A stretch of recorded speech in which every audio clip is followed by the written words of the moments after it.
Hi friends, welcome to TNPSC current affairs. நம்ம இன்றைக்கான பேப்பரில் என்ன கரண்ட் அஃபேர்ஸ் இருக்குதுன்னு பார்க்கலாம்.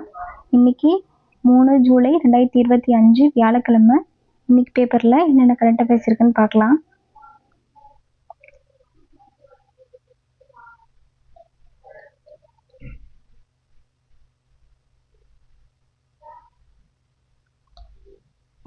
இங்கே குவாட் கூட்டமைப்பை பற்றி கொடுத்துருக்காங்க.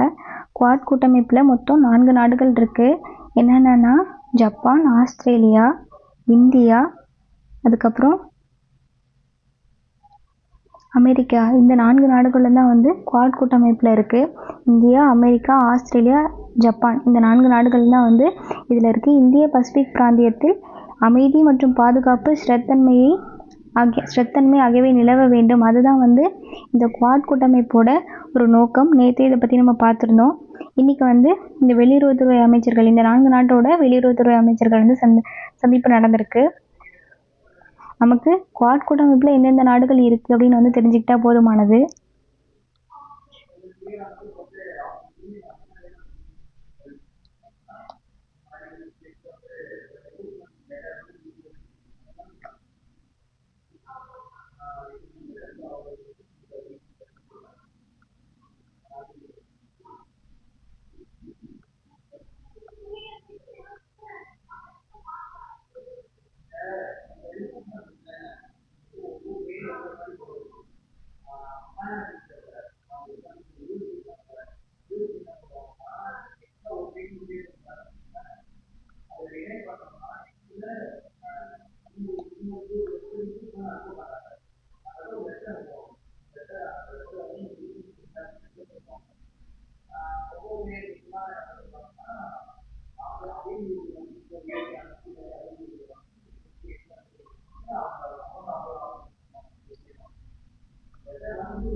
நெக்ஸ்ட் இங்கே ஒரு ஆர்டிக்கல் கொடுத்துருக்காங்க. கீழடியை பற்றி ஃபுல்லாக கொடுத்துருக்காங்க. நமக்கு கீழடியை பற்றி ப்ரிலிம்ஸில் கேட்டாலும் இல்லை மெயின்ஸில் கீழடியை பற்றி விவரிக்க சொன்னாலும் இந்த ஆர்டிக்கல் நமக்கு ரொம்ப ஹெல்ப்ஃபுல்லாக இருக்கும். இதை பார்க்கலாம்.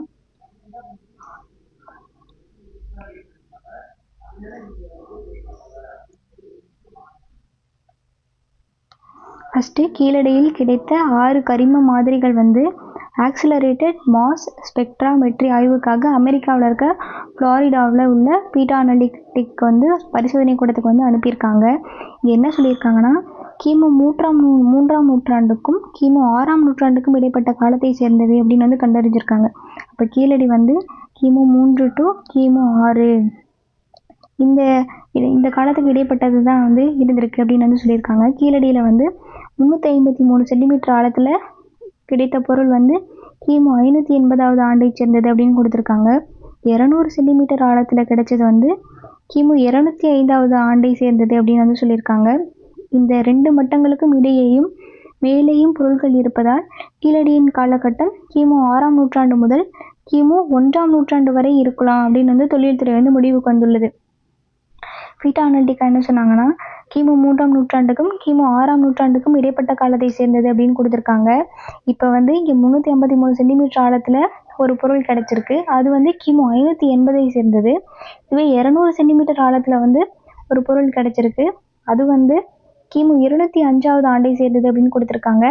ஸோ இதை வச்சு இப்போ கீழடி கிமு 6ஆம் நூற்றாண்டுலேருந்து கிமு 1ஆம் நூற்றாண்டு வரைக்கும் இடையில இருக்க காலம் அப்படின்னு முடிவுக்கு வந்திருக்காங்க. நெக்ஸ்ட் இங்கே இந்த முடிவை எல்லாருமே ஏற்றிருக்காங்க அப்படின்னு சொல்கிறாங்க. தொழில் துறை வல்லுநர்களும் இதை ஏற்றுக்கிட்டாங்க அப்படின்னு சொல்லியிருக்காங்க. நெக்ஸ்ட்டு தமிழ்நாட்டை பொறுத்தவரை வரலாற்று காலம் என்பது கிமு 3ஆம் நூற்றாண்டிலிருந்து தான் தொடங்குகிறது. ஆகவே கங்கை சமவெளியில் நடந்த 2வது நகர நாகரிகம் இங்கு நிகழவில்லை என்று கருதப்பட்டு வந்தது. ஆனால் கீழடியில் கிடைத்த பொருட்களை வச்சு கிமு 6ஆம் நூற்றாண்டிலேயே 2வது நகர நாகரிகம் இங்கே தொடங்கிடுச்சு அப்படின்னு சொல்கிறாங்க. இதுக்கு முன்னாடி என்ன சொல்லியிருப்பாங்கன்னா, இங்கே 2வது நகர நாகரிகம் இங்கே நிகழலை அப்படின்னு சொல்லிட்டு இருந்திருப்பாங்க. இந்த முடிவுகளை வச்சு இங்கே கிமு 6ஆம் நூற்றாண்டிலேயே 2வது நகர நாகரிகம் தொடங்கியுள்ளது அப்படின்ற முடிவுக்கு வந்திருக்காங்க. நெக்ஸ்ட்டு கொடுமணல், அழகன்குளம் ஆகிய இடங்களில் கிடைத்த எழுத்தின் மாதிரிகளை வைத்து தமிழ் பிராமி எழுத்தின் காலம் கிமு 3ஆம் நூற்றாண்டாக கருதப்பட்டது. ஆனால் தற்போது கீழடியில் கிடைத்த ஆய்வுகளின்படி தமிழ் பிராமி வந்து கிமு 6ஆம் நூற்றாண்டைச் சேர்ந்ததாக வந்து கருதப்படுகிறது. கொடுமணல் அழகன் குலத்தில் இருக்கிறது வந்து கிமு 3ஆம் நூற்றாண்டைச் சேர்ந்தது. அந்த எழுத்துக்கள் வந்து கிமு 3ஆம் நூற்றாண்டைச் சேர்ந்தது அப்படின்னு வந்து முடிவு பண்ணி வச்சுருந்தாங்க. ஆனால் இப்போ வந்து கீழடியில் கிடச்சிருக்க அந்த எழுத்துக்கள் வந்து கிமு 6ஆம் நூற்றாண்டைச் சேர்ந்ததாக வந்து கருதப்படுகிறது அப்படின்னு வந்து சொல்கிறாங்க. கீழடியில் இருந்தவங்க எல்லாருமே வந்து எழுத்தறிவு பெற்றவர்கள் அப்படின்ற முடிவுக்கும் வந்திருக்காங்க. நெக்ஸ்ட்டு, கீழடியில் கண்டெடுக்கப்பட்ட எலும்பு துண்டுகளை ஆய்வுக்குட்படுத்தியதில் காளை, எருமை, ஆடு, பசு ஆகியவற்றின் எலும்பு துண்டுகள் வந்து இருக்குது அப்படின்னு சொல்லியிருக்காங்க. அப்போ கீழடியில் இருந்தவங்க ஆடு மாடுகளை வளர்த்த சமூகத்தினராக இருந்துக்கலாம் அப்படின்னு வந்து சொல்கிறாங்க. நெக்ஸ்ட்டு, கீழடியில் கிடைத்த ஓடுகள், செங்கற்கள், காரை ஆகியவை வேலூர் இன்ஸ்டிடியூட் ஆஃப் டெக்னாலஜிஸ் அங்கே வந்து ஆய்வு பண்ணியிருக்காங்க. இது கூட கேட்கலாம். கீழடியில் கிடைத்த ஓடுகள் வந்து எங்கே ஆய்வு பண்ணாங்க அப்படின்னா வந்து விஐடி வேலூர் இன்ஸ்டிடியூட் ஆஃப் டெக்னாலஜிஸில் வந்து ஆய்வு பண்ணியிருக்காங்க. அவற்றில் மண், சுண்ணாம்பு, இரும்பு, மெக்னீசியம், அலுமினியம் ஆகியவை இருப்பது கண்டறியப்பட்டுள்ளது. எனவே இந்த ஆய்வுகள் மூலமாக வந்து என்ன சொல்கிறாங்கன்னா, சுவர்கள், கட்டிடங்களின் இடுபாடுகளும் அது கிடச்சிருக்கு. தரைகள் வழுவழுப்பான களிமண்ணால் மெழுகப்பட்டிருந்தது அப்படின்னு வந்து சொல்கிறாங்க. மாறாக சுவர்களுக்கு அருகில் கம்புகள் நடப்பட்டு கூரைகள் போடப்பட்டிருந்திருக்கு. நெக்ஸ்ட்டு, இந்தியாவில் கிடைத்த வரி வடிவங்களில் சிந்து சமவெளியில் கிடைத்த வரி வடிவங்கள் தான் ரொம்ப பழமையானவை அப்படின்னு சொன்னாங்க. சிந்து சமவெளி பண்பாடு மறைந்து தமிழ் பிராமி எழுத்து தோன்றியதற்கு இடையில் கீறல் வடிவில் ஒரு வடிவம் இருந்ததாக தொல்லியல் ஆய்வாளர்கள் கருதுகின்றனர். சிந்து சமவெளி எழுத்துக்களைப் போலவே இவற்றின் பொருளும் இன்று வரை வந்து முழுமையாக புரியவில்லை. சிந்து சமவெளி எழுத்து வந்து நமக்கு எப்படி இன்னும் கண்டுபிடிக்கலையோ அதே மாதிரி இங்கே கிடைச்சதையும் வந்து முழுமையாக வந்து யாரும் கண்டுபிடிக்கலை. தமிழ்நாட்டில் ஆதிச்சநல்லூர், அழகன்குளம், கொர்க்கை, கொடுமணல், கரூர், தேரி, தேருருவேலி, பேரூர் உள்ளிட்ட இடங்களில் கிடைத்த பானை ஓடுகளில் இந்த வரி வடிவங்கள் கிடைத்துள்ளன. இலங்கையிலையும் அதே மாதிரி வந்து திச, மகரம, கந்தரோடை, மாந்தை, ரிதியகாம போன்ற இடங்களிலும் இது போன்ற குறியீடுகள் வந்து கிடைச்சிருக்கு அப்படின்னு சொல்லியிருக்காங்க. கீழடி அகழாய்வில் கிடைத்துள்ள 1000க்கும் மேற்பட்ட பானை ஓடுகளில் இத்தகைய வரி வடிவங்கள் வந்து நமக்கு கிடைச்சிருக்கு அப்படின்னு வந்து சொல்லியிருக்காங்க. அதுபோலவே கீழடி அகழாய்வில் தமிழ் பிராமி எழுத்துக்கள் பொறிக்கப்பட்ட பானை ஓடுகள் கிடைத்துள்ளன. இவற்றில் குபீரன், ஆதன் உள்ளிட்ட பெயர்களும் முழுமையடையாத எழுத்துக்களும் வந்து கிடைச்சிருக்கு. நமக்கு வந்து என்னென்ன பேர் இருக்குன்னா குபீரன், ஆதன், இது ரெண்டும் மேபி கேட்கலாம் என்னென்ன பேர் இருந்துச்சுன்னு. என்னென்ன பேர்னா வந்து குபீரன், அதுக்கப்புறம் வந்து ஆதன் அப்படின்ற 2 பேர் வந்து கிடச்சிருக்கு. இந்த தமிழ் பிராமி எழுத்துக்கள் பொறிக்கப்பட்ட அந்த பானை ஓடுகளில் குபீரன், ஆதன். நெக்ஸ்ட், முற்கால தமிழ் பிராமியில் நெடிலை குறிக்க ஒலி குறியீடு இடும் வழக்கம் இல்லை என்பதால் இந்த தமிழ் பிராமி எழுத்துக்கள் காலத்தால் மிகவும் முந்தியவை அப்படின்னு சொல்லியிருக்காங்க. நெக்ஸ்ட், அதுக்கப்புறம் பெரும்பாலும் பானைகளின் கழுத்து பகுதியில் எழுதப்பட்டிருந்தன அப்படின்னு சொல்லியிருக்காங்க. பானையில் கிடைக்கும் எழுத்துக்கள் பெரும்பாலும் பானை செய்வோரால் சுடுவதற்கு முன்பாக ஈரநிலையில் எழுதப்படும். கீழடியில் பானைகள் சுடப்பட்டு உலர்ந்த பிறகு எழுதப்பட்டு எழுத்துக்கள் கிடைத்துள்ளன அப்படின்னு சொல்லியிருக்காங்க. பானையில் வந்து எழுதணும்னா வந்து சுடுவதற்கு முன்பாக, அதாவது ஈரநிலையிலே வந்து எழுதியிருக்கணும். ஆனால் இங்கே கீழடியில் வந்து எப்படி கிடைச்சிருக்காங்கன்னா பானைகள் வந்து சுட்டதுக்கு அப்புறம் உலர்ந்த பிறகு எழுதப்பட்ட எழுத்துக்கள் அப்படின்னு வந்து சொல்கிறாங்க. நெக்ஸ்ட்டு, இதில் வந்து தக்கிலி, அதுக்கப்புறம் தறிகளில் பயன்படுத்தப்படும் தூரிகை, தறியில் தொங்கவிடப்படும் கருங்கல் போன்றவையும் கிடைத்திருப்பதால் இப்பகுதியில் நெசவு தொழில் வந்து இருக்கலாம் அப்படின்னு சொல்லியிருக்காங்க. இங்கே முன்னாடி வந்து அந்த எலும்புகள் இருந்ததுனால ஆடு மாடு வந்து மேய்ச்சாங்க அப்படின்னு வந்து சொன்னாங்க. காளை, எருமை, ஆடு, பசு ஆகியோட எலும்புகள் இருந்துச்சு, ஆடு மாடு மேய்ச்சிருக்காங்கன்னு சொன்னாங்க. அதுக்கப்புறம் கீழடியில் வந்து எல்லாருமே எழுத படிக்க தெரிஞ்சவங்க அப்படின்னு வந்து சொன்னாங்க. நெக்ஸ்ட்டு வந்து இங்கே என்ன சொல்கிறாங்கன்னா தூரிகை, தறிலாம் வந்து இருக்கிறதுனால என்ன சொல்கிறாங்கன்னா நெசவு தொழில் பார்த்துருக்கலாம் அப்படின்னு சொல்கிறாங்க. அதுக்கப்புறம் பெண்கள் தங்கத்தினாலான ஆபரணங்கள் வந்து கிடைச்சிருக்கு. மதுரை பகுதியில் வந்து பாண்டி எனவும் பிற பகுதிகளில் நொண்டி என்றும் ஆடப்பட்ட விளையாட்டில் பயன்படுத்தப்படும் வட்ட சில்லுகள், சதுரங்க காய்கள் வந்து இங்கே கிடைச்சிருக்கு அப்படின்னு சொல்கிறாங்க. மதுரை பகுதியில் பாண்டின்னு சொல்கிறாங்க, பிற பகுதியில் வந்து நொண்டின்னு சொல்கிறாங்க. இந்த விளையாட்டில் ஆடப்பட்ட சதுரங்க காய்களும் வட்டச்சில்லுகளும் வந்து கிடைச்சிருக்கு அப்படின்னு சொல்லியிருக்காங்க. அதுக்கப்புறம் சிந்து சமவெளி நாகரிகம், எகிப்திய நாகரிகம், கிரேக்க நாகரிகம், ரோம நாகரிகம், சீன நாகரிகம், சுமேரிய நாகரிகம் இது எல்லாமே பழமையானவை தான். ஆனால் வந்து வரலாறுகள் அறியப்பட்டவரை சிந்து சமவெளி, எகிப்திய, மயன் நாகரிகங்களுக்கு மத்தியில் கிடைத்திருக்கிற சுமேரிய நாகரிகம் தான் நீண்ட மூத்தது என்று அறியப்படுகிறது. இத்தகைய நாகரிகத்தின் தொடர் நீட்சியாக இதன் பண்பாடு, பழக்க வழக்கம், வழிபாட்டு முறைகளை, தமிழர் அடையாளங்களை கண்டறிந்ததாக மொழி வழியாகவும் நாகரிக ஆய்வகத்தின் வழியாகவும் நிரூபிக்கப்பட்டது. சற்றேறக்குறைய அப்போனா 5300 ஆண்டுகளுக்கு முன்பு இமாலய நதியால் செலுத்தியிருந்து பின்னர் அழிந்து போன பிற கண்டறியப்பட்ட சிந்து சமவெளி நாகரிகம் வரலாற்றில் நமக்கு ஒரு பாடமாக இருக்குது. அங்கே என்னென்ன நகரங்கள் இருந்துச்சு? காலிபங்கர், பனோவாலி ஆகிய நகரங்கள் வந்து நதியின் கரையோரத்திலேயே இருந்தது. அதுக்கப்புறம் சட்லஜ் நதி வந்து பல இமாலய ஆறுகளைப் போலவே இந்த நதியும் தனது பாதையை மாற்றி கொண்டிருக்கலாம் என்று ஆய்வாளர்கள் வந்து சொன்னாங்க. இதே போலவே 4500 ஆண்டுகளுக்கு முன்பு தற்போதுள்ள இந்தியா, பாகிஸ்தான், பலுச்சிஸ்தான், ஆப்கானிஸ்தான் ஆகிய நாடுகளைச் சேர்ந்த ஒரு பகுதி மக்கள் அங்கே வாழ்ந்துள்ளனர் அப்படின்னு சொன்னாங்க.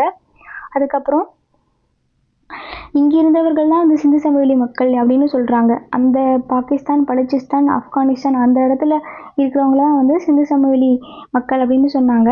மேலும் அரிதான தகவல்களான மொகஞ்சதாரோ, ஹரப்பா ஆகிய இடங்கள்லையும் வந்து தொல்லியல் ஆய்வுகள் நடைபெற்று அங்கேயும் சில பொருட்கள் வந்து நமக்கு கிடைச்சிருந்துச்சு. நெக்ஸ்ட், இந்த நிலையில் 2600 ஆண்டுகள் பழமையை பறைசாற்றும் கீழடி. அப்போ இது கேட்கலாம். 2600 ஆண்டுகள் பழமையை பறைசாற்றும் கீழடி அகழாய்வு தொடர்பான ஆய்வறிக்கையை இந்திய தொல்லியல் துறை வந்து திருப்பி அனுப்பியிருக்கு.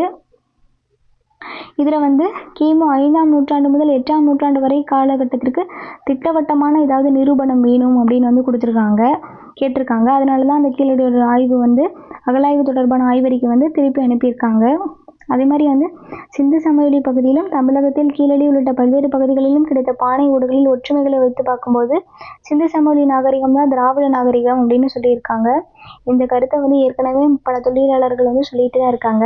இப்போ இந்த ஆர்டிக்கலில் வந்து நம்ம கீழடியை பற்றி ஒரு ஓவர்வியூ வந்து தெரிஞ்சுக்கிட்டோம். இதில் ஃபஸ்ட்டு என்ன சொன்னாங்கன்னா வந்து இது கிமு 3ஆம் நூற்றாண்டுலேருந்து 6ஆம் நூற்றாண்டு வரைக்கும் சொன்னாங்க. அதுக்கப்புறம் இந்த 580 கிமு 580 கிமு 205 வந்து பார்த்து கிமு 6ஆம் நூற்றாண்டுலேருந்து 1ஆம் நூற்றாண்டு வரைக்கும்னு சொன்னாங்க. நெக்ஸ்ட்டு கீழடியில் கிடைத்த பொருட்களை வைத்து இது வந்து கிமு 6ஆம் நூற்றாண்டை சேர்ந்தது, 2வது நகர நாகரிகம் அப்படின்னு வந்து சொல்லியிருக்காங்க. அதே மாதிரி வந்து கொடுமணல் அழகன் குளத்தில் இருக்கிறது வந்து தமிழ் பிராமி இருக்கிற அந்த எழுத்துக்கள் வந்து கிமு 6ஆம் நூற்றாண்டை சேர்ந்ததாக கருதப்படுகிறது. 2600 ஆண்டுகளுக்கு முன்னாடி தான் வந்து கீழடியில் வாழ்ந்தவர்கள் எழுத்தறிவு பெற்றவர்கள் அப்படின்னு சொல்கிறாங்க. நெக்ஸ்ட், ஆடு மாடு வளர்த்துருக்காங்கன்னு சொல்கிறாங்க. இங்கே கிடைச்ச ஓடுகள் செங்கற்கள் வந்து விஐடியில் வந்து ஆய்வு செய்யப்பட்டிருக்கு. சுண்ணாம்பு, இரும்பு, மெக்னீசியம், அலுமினியம்லாம் அந்த மண்ணில் இருந்திருக்கிறத வந்து கண்டுபிடிச்சிருக்காங்க. நெக்ஸ்ட் வந்து ஆதிச்சநல்லூர், அழகன்குளம், கொர்க்கை, கொடுமணல் இங்கெல்லாம் இருக்க பானை ஓடுகளில் வரி வடிவங்கள் வந்து கிடச்சிருக்கு. இலங்கையில் இருக்க இந்த கந்தரோடை, திசமகரம இந்த இடத்துலையும் வந்து கிடச்சிருக்கு. நெக்ஸ்ட் வந்து மேக்சிமம் வந்து அந்த பானையோட கழுத்து பகுதியில் தான் எழுதுகிறாங்க. கீழடியில் கிடைச்சது வந்து சுடப்பட்டு பின்னர் உலர்ந்த பிறகு எழுதியிருக்காங்க. நெக்ஸ்ட் இங்கே 2 பேர் கிடைச்சிருக்கு, குபீரன், ஆதன். அதுக்கப்புறம் நெசவு தொழில், தூரிகை, தறிலாம் வந்து கிடச்சிருக்கு. அதை வச்சு நெசவு தொழில் பண்ணுறாங்கன்னு சொல்கிறாங்க. நெக்ஸ்ட்டு பாண்டி, நொண்டி அதில் கிடச்ச அந்த வட்டச்சில்லும் அதுக்கப்புறம் சதுரங்க காய்களும் கிடச்சிருக்கு.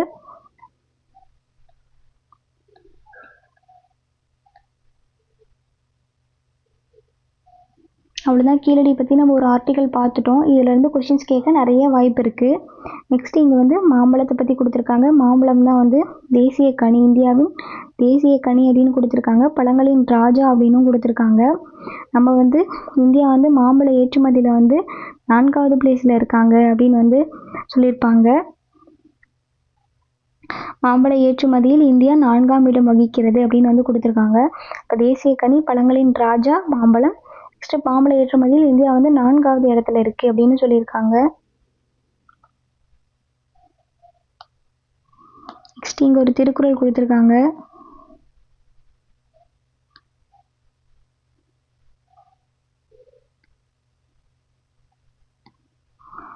வருமுன்னர் காவாதான் வாழ்க்கை, எரிமுன்னர் வைத்தூறு போல கெடும். அதாவது வந்து ஒரு குற்றம் நேர்வருவதற்கு முன்னாடியே நம்ம வந்து காத்துக்கணும். அப்படி இல்லைன்னா வந்து நெருப்புக்கு முன்னாடி வச்ச வைக்கோல் போர் மாதிரி அழிந்து விடும் அப்படின்னு கொடுத்துருக்காங்க. அதிகாரம் வந்து குற்றம் கடிதல்.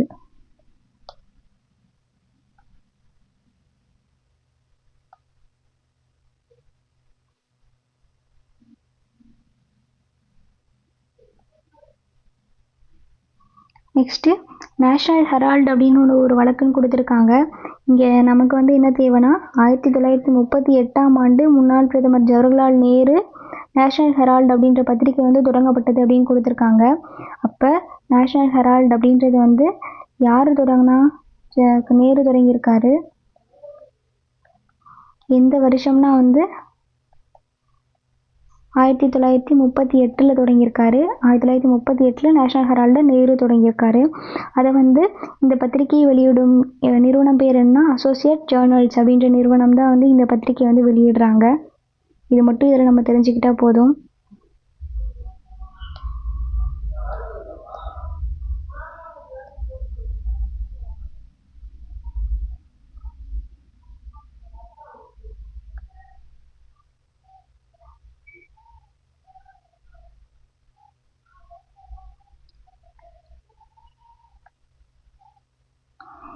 இங்கே வந்து ஐநா பாதுகாப்பு கவுன்சிலோட தலைமை பொறுப்பில் வந்து பாகிஸ்தான் இருக்குது அப்படின்னு வந்து போட்டிருக்காங்க. இங்கே வந்து ஐநா பாதுகாப்பு கவுன்சிலின் ஜூலை மாதத்துக்கான தலைமை பொறுப்பை வந்து யார் ஏற்றிருக்காங்கன்னா வந்து பாகிஸ்தான் ஏற்றிருக்காங்க. இப்போ இந்த மாதத்துக்கான தலைமை பொறுப்பை வந்து பாகிஸ்தான் தான் ஏற்றிருக்கு.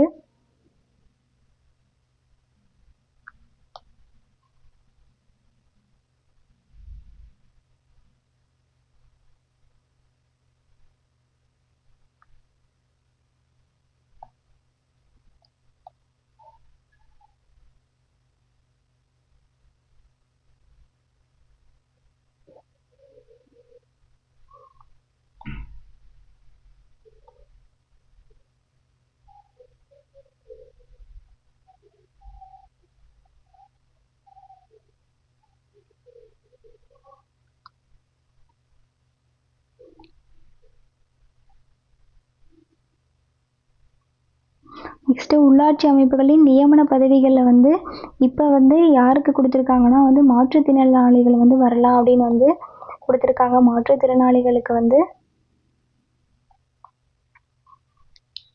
அப்ளை பண்ணலாம் வந்து அப்படின்னு வந்து கொடுத்துருக்காங்க. உள்ளாட்சி அமைப்புகளில் நியமன பதவிகளுக்கு மாற்றுத்திறனாளிகளை வந்து நியமனம் பண்ண போகிறாங்க. அதுக்கானது தான் வந்து இங்கே நியூஸ் கொடுத்துருக்காங்க.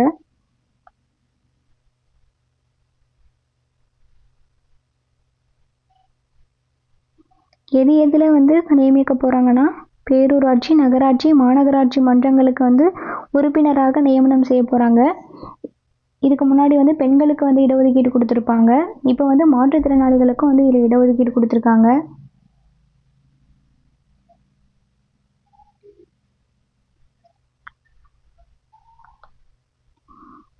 இன்னைக்கான கரண்ட் அஃபேர்ஸ் அவ்வளோதான். நாளைக்கு பேப்பரில் மீட் பண்ணலாம். பை.